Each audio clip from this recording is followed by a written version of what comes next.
we oftentimes create a culture of over-accommodation.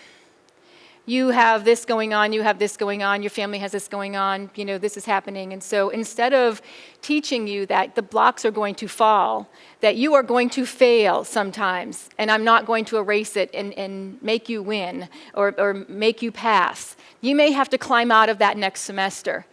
You may not be able to play that game. You did not make the team. You might not get a trophy. And is that going to be okay?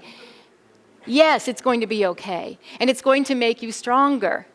But when we take away those opportunities because we over-accommodate for some of the shortfalls or some of the experiences that kids might be having, we're not helping that situation.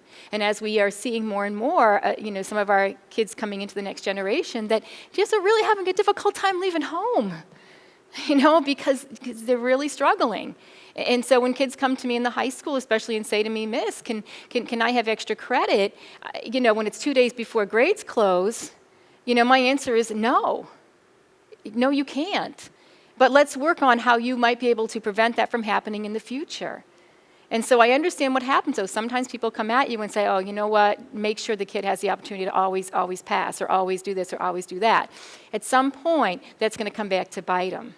So in some of our advisories, some of our conversations in our classrooms, we have to have those strong conversations with kids that say, you may fail this class. This is what you can do to prevent it. But if you do, we're going to help you out. But you know what? You got to be held accountable for your own success at some point. Thanks for watching, and I hope you found this video helpful. If you did, make sure to like and subscribe so you never miss another video.